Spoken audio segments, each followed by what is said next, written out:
Hello everyone, welcome to exam total lectures. इस video में हम एनसीईआरटी के कुछ क्वेश्चन सॉल्व करेंगे, unsolved question which are given at the back of the chapter 1 की हम बात कर रहे हैं क्लास 11 के, एंड क्वेश्चन नंबर 1 to 5 हम इसमें सॉल्व करेंगे। इसी तरह in a coming video of NCERT solution हम सभी क्वेश्चंस को डिस्कस करेंगे। So let's start with the first question.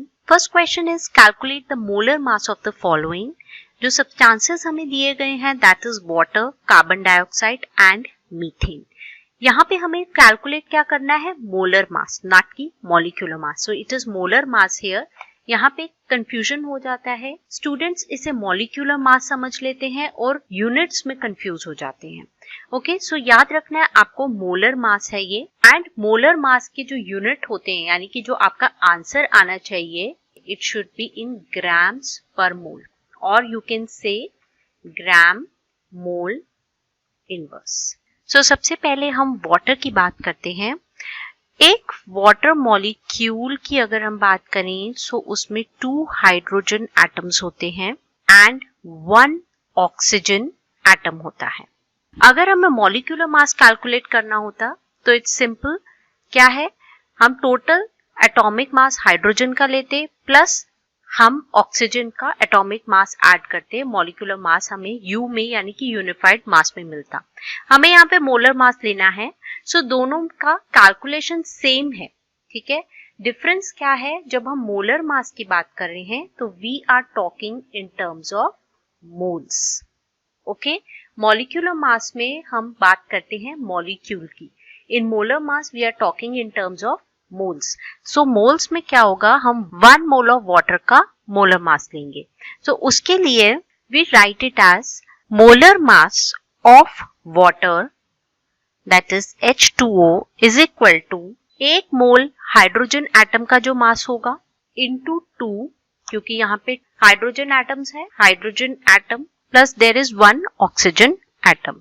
So plus 1 into molar mass of 1 oxygen atom. Hydrogen का मोलर मास क्या होता है 1 एंड ऑक्सीजन एटम का मोलर मास कितना होता है 16 grams. We will put here 2 into 1 plus 1 into 16. So calculate it, it is 2 plus 16 that is equal to 18 grams per mole because we are talking 1 mole का per mole. So this is the molar mass of water.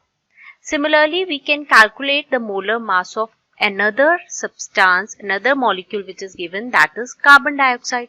Carbon dioxide में कौन से 2 elements हैं? One is carbon. Carbon है element and इसके कितने atoms present है? एक एटम है कार्बन का, 1 atom of carbon and there are 2 atoms of oxygen. Same way में हम करेंगे, हमें क्या निकालना है molar mass.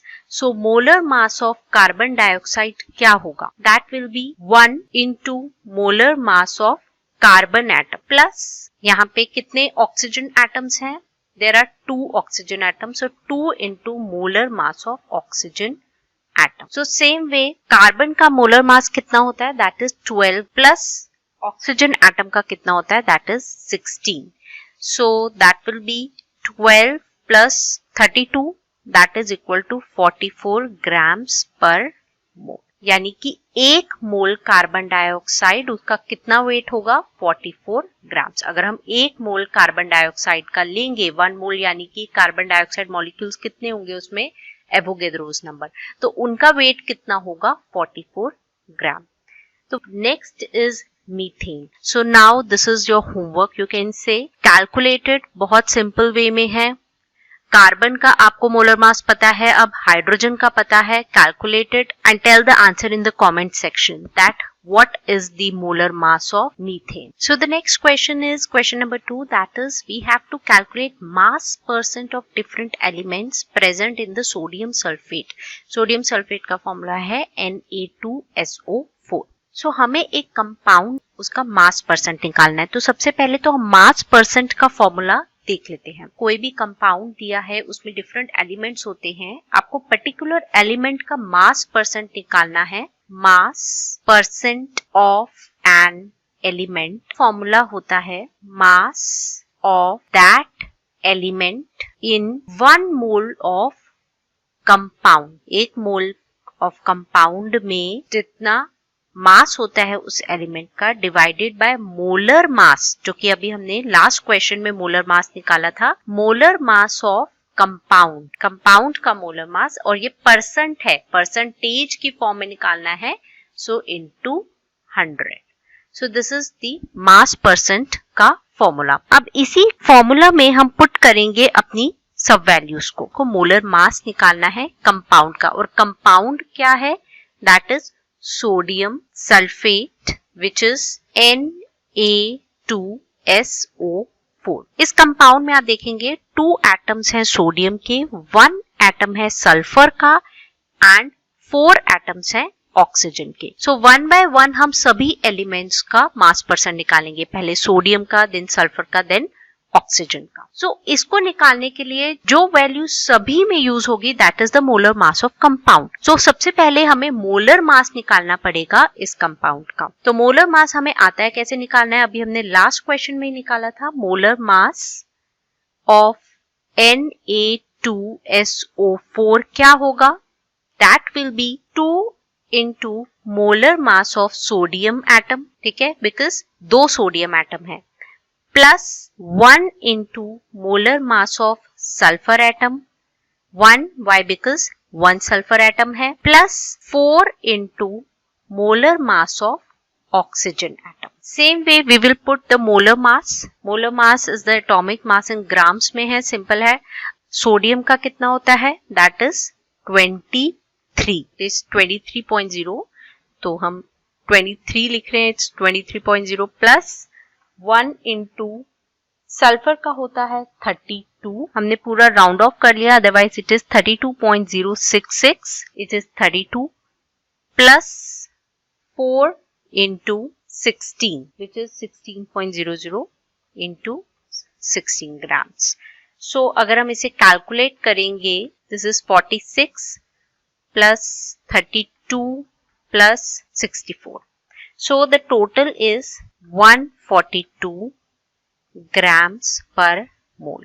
Molar mass of sodium sulphate. So ये वैल्यू अब हमें पता लग गई। अब 1 बाय 1 हम सभी एलिमेंट्स का इसमें मोलर मास निकाल लेंगे। परसेंटेज सोडियम कितना होगा, that will be equal to mass of that element in 1 mole of compound. 1 mole of compound में कितना मास है इसका, atomic mass of sodium is 23, यहाँ पे कितने मॉलिक्यूल्स हैं, 2 molecules, so that is why 2 into 23 and divide by molar mass. Molar mass हमने अभी कैलकुलेट किया, that is 142 into 100.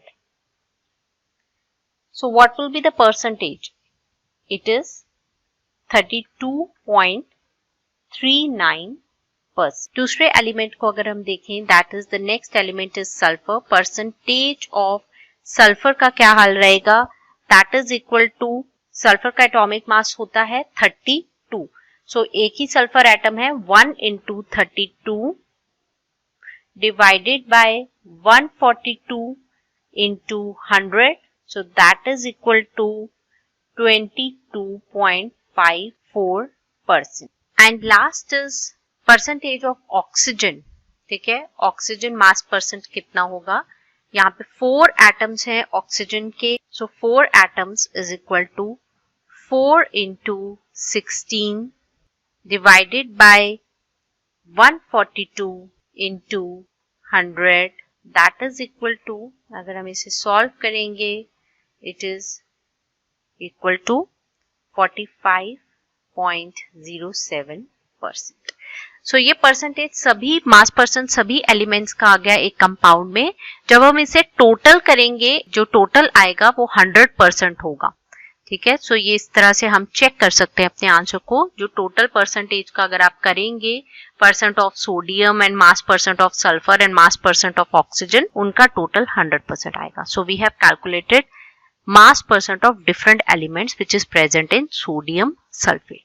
Very simple, molar mass पहले निकाला, मास परसेंट का क्या फॉर्मूला आता है, मास परसेंट मतलब एक पर्टिकुलर एलिमेंट कितना प्रेजेंट है टोटल में, जो परसेंटेज का फॉर्मूला होता है वैसा ही ये फॉर्मूला है। Question number 3 is determine the empirical formula of an oxide of iron which has 69.9% of iron and 30.1% dioxygen by mass. So यहाँ पे ये काफी important topic है और थोड़ा सा लंबा steps होते हैं इसमें. So accordingly उसके marks भी उतने ही होते हैं. तो लेकिन simple है, ठीक है. Steps थोड़े हैं but simple है. आप step by step करेंगे तो बहुत ही easily ये solve हो जाता है. तो सबसे पहले एम्पिरिकल फॉर्मूला होता क्या है? ये फॉर्मूला है that gives the simplest whole number ratio of atoms in a compound.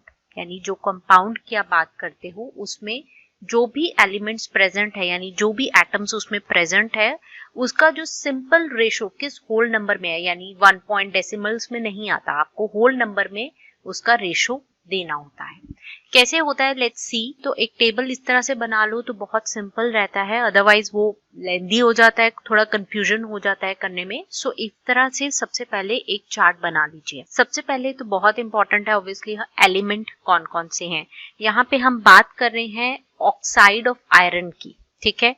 So oxide of iron यानी कि उसमें आयरन होगा और ऑक्सीजन होगा, ठीक है. ये कौन से दो एलिमेंट होंगे? आप यहाँ पे एलिमेंट का, जैसे मैं आयरन, आपको इनके सिंबल पता है तो आप सिंपल Fe लिख सकते हैं. एंड ऑक्सीजन का सिंबल क्या होता है? दैट इज O, ठीक है. This is capital O. Always element का सिंबल का जो नेम होता है वो कैपिटल लेटर से स्टार्ट होता है. So it is O. तो आप सिंपल एलिमेंट के सिंबल लेते हो. अब यहाँ पे हमें पता है मास परसेंट दिया है. अगर आपको मास परसेंट पता है तो एम्पिरिकल फॉर्मूला काफी इजी आपके लिए निकालना, otherwise you have to find it. तो मास परसेंट क्या है आयरन का? दैट इज परसेंट यहाँ ऊपर ही लिखा है तो we'll write it 69.9 and dioxygen का है 30.1. तो ये हमें पता लग गया. एटॉमिक मास क्या होता है? जैसे आयरन का होता है 55.85. हम इसको राउंड भी कर सकते हैं, we can write it as approx 56, ठीक है. सिमिलरली ऑक्सीजन का क्या होता है? 16.00. सो एटॉमिक मास हमने लिख लिया. अब नेक्स्ट में हम लिखते हैं कि 100 ग्राम कंपाउंड अगर हम लेंगे तो क्या मास होता है. तो 100 ग्राम मतलब मास परसेंट में 100% में कितना है? 69.9%. हटा के अगर हम ग्राम करें तो 100 ग्राम में कितना होगा? That will B 69.9 and here it will be 30.1. लेकिन हमें जो चाहिए कैलकुलेशन में, हमें मोल्स चाहिए. तो मास इन 100 ग्राम्स तो हमें पता लग गया, मास इन 100 grams of compound. What about the moles in 100 gram of compound? यानी 100 ग्राम ऑफ कंपाउंड अगर हम लेंगे तो उसमें कितने मोल होंगे आयरन के और कितने मोल होंगे ऑक्सीजन के? तो मोल्स कैसे निकलते हैं?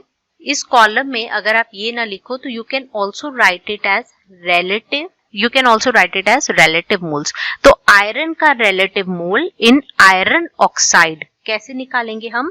That will be जितना परसेंट आपको गिवन है, यानी मास इन 100 ग्राम में जितना है 69.9 डिवाइडेड बाय जो उसका एटॉमिक मास होता है. तो 55.85 से भी आप कर सकते हो. अप्रोक्सीमेटली अगर हम 56 ले लें तो हम 56 से इसे कैलकुलेट करते हैं, ठीक है. Why? Because number of moles is equal to mass जो है यहाँ पे, जैसे ये ग्राम्स में है, जो 100 ग्राम मास ओवर मोलर मास, यानी एक मोल का मास, मोलर, ठीक है. That is mass over molar mass. So ये ग्राम्स में है, ये ग्राम्स पर मोल में है, तो आंसर क्या निकलेंगे? मोल में. ये हमें यूनिट से भी पता लग गया. सो अगर हम इसे डिवाइड करेंगे mass divided by molar mass तो वो कितना आएगा? That will be equal to 1.25. तो इतने मोल्स हैं. सिमिलरली हम ऑक्सीजन का भी निकाल लेते हैं. Mass is 30.1 divided by molar mass oxygen का कितना होता है? दैट इज 16 एंड यहां से ये कैलकुलेट करके हमें आंसर मिल जाएगा 1.88. सो ये तो हमें मोल्स पता लग गए. 100 ग्राम कंपाउंड में 100 ग्राम ऑफ कंपाउंड अगर हम लेंगे, आयरन ऑक्साइड कंपाउंड है यहाँ पे, तो उसके कितने मोल्स होंगे आयरन के और कितने मोल्स होंगे ऑक्सीजन के। तो हमें क्या चाहिए, सिंपलेस्ट होल नंबर रेशियो चाहिए, और ये होल नंबर तो नहीं है। तो सबसे पहले तो हम सिंपलेस्ट रेशियो निकालते हैं मोल्स ऑफ एटम्स के। उसके लिए अब यहाँ पे एक छोटी सी चीज हमें याद करनी है। वो चीज क्या है?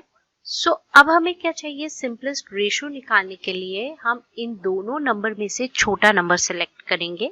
तो छोटा नंबर कौन सा है? 1.25 है, 1.88 है, तो दैट इज 1.25। तो हम दोनों नंबर को उस स्मॉलेस्ट नंबर से डिवाइड करेंगे to get the simplest ratio of the moles. यानी कि यहाँ पे 1.25 को भी डिवाइड करेंगे 1.25 से, एंड 1.88 को भी डिवाइड करेंगे 1.25 से, एंड यहाँ पे तो 1 आएगा ऑब्वियसली। यहाँ पे रेशियो क्या आता है, सिंपलेस्ट रेशियो, दैट इज 1.5। सो कई बार तो यहीं पे हमें होल नंबर मिल जाता है, बट हमें यहाँ पे होल नंबर नहीं मिला, यू कैन सी हियर। सो अब हम इसे सिंपल होल नंबर रेशियो करेंगे, यानी कि राउंड ऑफ करेंगे। सो यहाँ से हमें ये पता लगा, for every iron atom we require 1.50 atoms of oxygen. लेकिन ये होल नंबर में नहीं है, यहाँ पे डेसिमल है। तो आप देख सकते हो इसी डेसिमल फॉर्मूला अगर हम यही लिखेंगे तो आयरन का क्या फॉर्मूला बनेगा? आयरन का फॉर्मूला बनेगा Fe1, ऑक्सीजन विल बी 1.50। लेकिन हमें सिंपलेस्ट होल नंबर रेशियो चाहिए। तो by observation you can see, अगर हम 2 से दोनों को मल्टीप्लाई कर देंगे, so it will be 2 here, और यहाँ पे कितना हो जाएगा? It will be 3 here. तो ये सिंपलेस्ट होल नंबर रेशियो बन जाएगा। सो Fe2O3. So this is the empirical formula of iron oxide.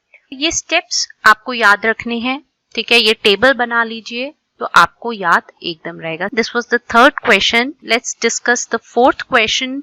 Fourth question is to calculate the amount of carbon dioxide that could be produced when there are 3 इसमें parts हैं, major 3 parts हैं इसमें, कि different ways से carbon dioxide का reaction कर रहे हैं, कार्बन का रिएक्शन कर रहे हैं ऑक्सीजन से।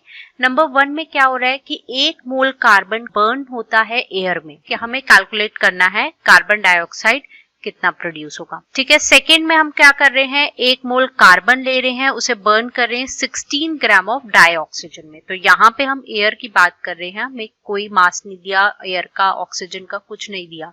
यहाँ पे हम क्या बात कर रहे हैं कि हमें 16 ग्राम ऑफ डाइऑक्सीजन में इसको बर्न करना है, यानी कि एक पर्टिकुलर अपरेटस में हम सेट एनवायरनमेंट में करेंगे इसे।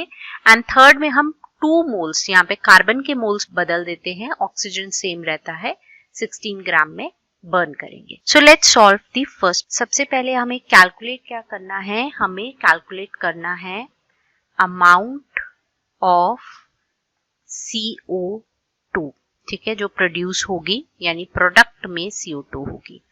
1 मोल हम कार्बन का ले रहे हैं, रिएक्शन लिख लेते हैं इसके लिए। रिएक्शन कुछ ऐसा रहेगा, कार्बन प्लस एयर में बर्न मतलब ऑक्सीजन में burn, O2 will give you carbon dioxide। ये तो हमें इन्होंने बता ही दिया है। सो हमें ये भी पता है कि ये 1 मोल यूज हुआ है। पहले तो आप देखिए ये इक्वेशन बैलेंस्ड है, यस इट इज बैलेंस्ड। तो as per the balanced equation में क्या होता है कि 1 मोल कार्बन का रिएक्ट करता है 1 मोल ऑफ कार्बन, सिंबल लिख रहे हैं कार्बन का, it reacts with 1 mole of oxygen O2 and it form 1 mole of carbon dioxide, ठीक है? सो ये कंबशन कंप्लीट होती है, देखो कार्बन डाइऑक्साइड प्रोड्यूस जो कंबशन से कितना होगा, ठीक है, उसका हम अमाउंट भी निकाल सकते हैं प्रॉपर। सो अब यहाँ से हम मास कैसे निकालेंगे, हमें पता है एक formula, that number of moles is equal to mass upon molar mass, ठीक है? इसको हम N is equal to M upon M naught लिखते हैं। तो यहाँ पे हमें क्या निकालना है, हमें मास अननोन है, नंबर ऑफ मोल्स हमें पता लग गए हैं, वो कितने हैं, that is equal to 1। And carbon dioxide की बात हो रही है, मोलर मास, तो कार्बन का कितना होता है 12 प्लस डाइऑक्सीजन है O2, यानी कि 2 into 16 हो जाएगा, मोलर मास हम कार्बन डाइऑक्साइड का निकाल रहे हैं. This is the molar mass of the compound. So molar mass will be 32. तो 32 plus 12 that is 44. So molar mass of compound, या नंबर ऑफ मोल से मल्टीप्लाई कर देते हैं हम मोलर मास को. Number of mole is 1 into molar mass कितना है, that is 44. So that is equal to 44 grams. Units बहुत इंपॉर्टेंट होती हैं, कंफ्यूजन इसमें होता है, तो आप लॉजिकली करेंगे तो यूनिट्स आपको एकदम, बिकॉज मोलर मास का यूनिट क्या है, grams per mole. Number of moles that is mole, mole cut जाएगा, ठीक है, यहाँ पे ग्राम पर मोल आ जाएगा, it is in mole. So mole mole cut गया तो क्या बच गया, ग्राम. सो 44 ग्राम इज द मास और amount of carbon dioxide which is produced. So अब हम सॉल्व करेंगे the next part, that is 1 mole of carbon is burnt in 16 gram of dioxygen. Reaction same रहेगा, that is carbon is reacting with oxygen and it is giving carbon dioxide. Balanced equation है. यहाँ पे हमें पता है कि 1 mole carbon का react कर रहा है कितने से, 16 ग्राम्स हमें दिया है डाइऑक्सीजन का. हमें निकालना है वही अमाउंट कार्बन डाइऑक्साइड का. तो यहाँ पे एक चीज नोट करने पड़ेगी कि एक बैलेंस्ड इक्वेशन में क्या होगा, 1 मोल सिमिलर होंगे, 1 mole will react with 1 mole of oxygen to give 1 mole of carbon dioxide. लेकिन यहाँ पे हमें नोट करना पड़ेगा ये ग्राम्स में है कि इसके कितने मोल्स होंगे.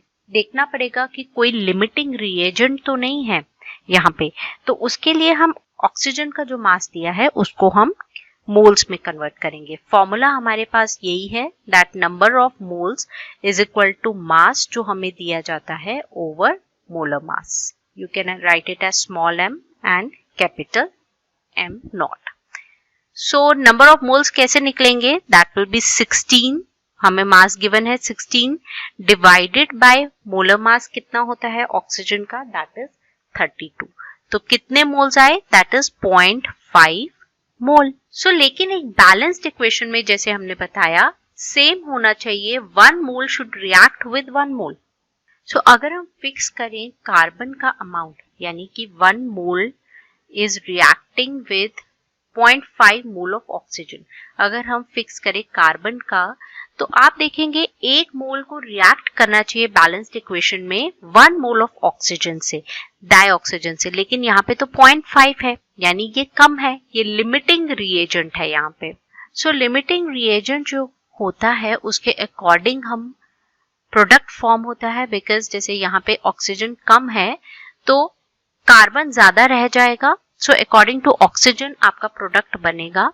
सो 1 मोल से 1 मोल ऑफ ऑक्सीजन से 1 मोल कार्बन डाइऑक्साइड का बनता है. सो यहाँ पे हमारे पास 0.5 मोल है. सो 0.5 मोल से कितने कार्बन डाइऑक्साइड बनेंगे, दैट विल बी 0.5 मोल. अब हम इस फॉर्मूला में अगर पुट करेंगे इन वैल्यूज को तो हमें अमाउंट ऑफ कार्बन डाइऑक्साइड पता लग जाएगा. कैसे, नंबर ऑफ मोल्स, यानी यहाँ n में हम पुट कर देंगे 0.5. मास हमें निकालना है into molar mass carbon dioxide का हमें पता है, दैट इज 44.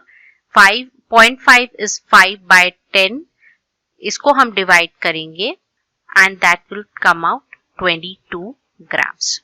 तो 16 ग्राम्स ऑक्सीजन का कितना बनाएगा, that will be 44 into 16 divide by 32, that is equal to 22 grams of carbon dioxide. ये तो आपका आंसर था regarding the second part. Next is 2 moles of carbon they are burnt in 16 gram of dioxygen. तो यहाँ पे बस moles किसके बदले हैं, कार्बन के बदले हैं. तो 2 moles कार्बन बर्न हुए हैं 16 ग्राम ऑफ ऑक्सीजन में. ऑक्सीजन जैसे कि आपको पता है, अभी पता लगा कि वो लिमिटिंग रिएजेंट है, ठीक है, ये कम अमाउंट में प्रेजेंट है. जो रिक्वायर्ड बैलेंस्ड इक्वेशन बताता है उसके अकॉर्डिंग ये कम अमाउंट में प्रेजेंट है. लिमिटिंग रिएजेंट के बारे में अगर आपको नहीं पता तो please check the video. I will give the link in the description box. जो भी प्लेलिस्ट होगी एनसीईआरटी सॉल्यूशन की डिस्क्रिप्शन बॉक्स में उनके लिंक होंगे. क्लास 11 के चैप्टर्स की डिटेल एक्सप्लेनेशन की भी प्लेलिस्ट का लिंक मैं डिस्क्रिप्शन बॉक्स में दे दूंगी. So please check those videos, अपने बेसिक्स क्लियर कीजिए. सो लिमिटिंग रिएक्टेड ऑक्सीजन है, 16 ग्राम ऑक्सीजन रिएक्ट करता है। अब आप थर्ड पार्ट आप सॉल्व करेंगे and give the answers in the comment section. So the next question is we have to calculate the mass of sodium acetate. Sodium acetate compound का formula होता है CH3COONA. So it is sodium symbol. Sodium acetate and CH3COO negative is the acetate required to make 500 milliliter of 0.375 molar aqueous solution.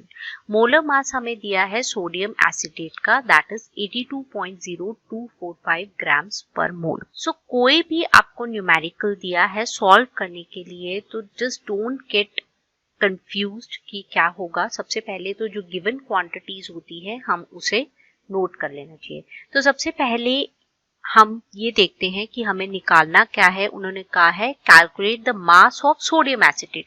तो मास हमें किसका निकालना है? Sodium acetate का, CH3COONA का।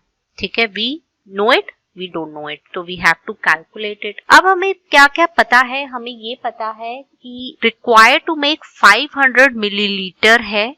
ठीक है, वॉल्यूम हमें दिया है, वॉल्यूम कितना है? 500 मिलीलीटर। ठीक है, यूनिट्स बाद में देखते हैं, लेट्स नोट इट डाउन। पहले हमें क्या क्या पता है? हमें पता है 0.375 मोलर एक्वस सॉल्यूशन। ठीक है, तो मोलैरिटी यहाँ पे हमें दी गई है, मोलैरिटी के ऊपर बेस्ड ये क्वेश्चन है। सॉल्यूशन का मोलैरिटी क्या है? ठीक है, एक्वस सॉल्यूशन है तो हम सॉल्यूशन का है ये, it is not only acetate, acetate aqueous solution बना रहा है, तो सॉल्यूशन की मोलैरिटी है 0.3 that is 0.375 मोलर। मोलर का क्या होता है यूनिट? m। एंड अगर आपको याद नहीं है कि मोलैरिटी क्या होता है, molarity is equal to number of moles of solute divided by volume of solution in litres. So ये इंपॉर्टेंट चीज है कि यूनिट सॉल्यूशन का किस में होना चाहिए? लीटर्स में। तो यहाँ पे तो सॉल्यूशन मिलीलीटर्स में है तो हम इसे लीटर्स में कन्वर्ट कर लेंगे, यानी कि divide by 1000, so it will be 0.5 litres. So molarity हो गई, वॉल्यूम हो गया, मास हमें निकालना है। और चीज हमें कुछ पता है? यस, हमें मोलर मास पता है, m नॉट पता है, मोलर मास कह लो या m नॉट कह लो, वो कितना है? m नॉट जो है CH3 किसका, यहाँ पे नीचे हम लिख देते हैं किस चीज का है, COONA एसिटेट का, that is equal to 82.0245 grams mole inverse.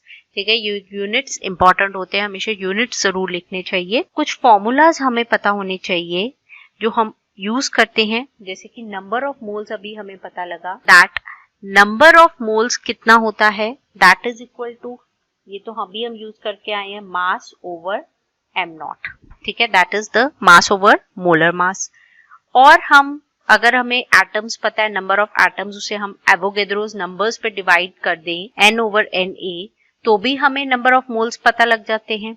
ठीक है, कितने एटम्स है divided by Avogadro's number.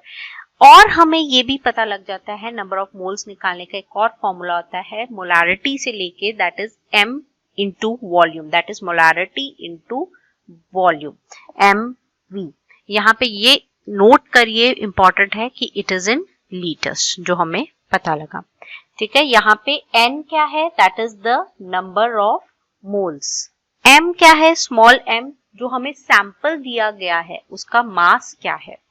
m not क्या होता है, ये तो अभी हम पीछे देखते आए हैं, दैट इज द मोलर मास, या पीछे एग्जांपल्स में देखा है हमने न्यूमेरिकल्स में, दैट इज मोलर मास।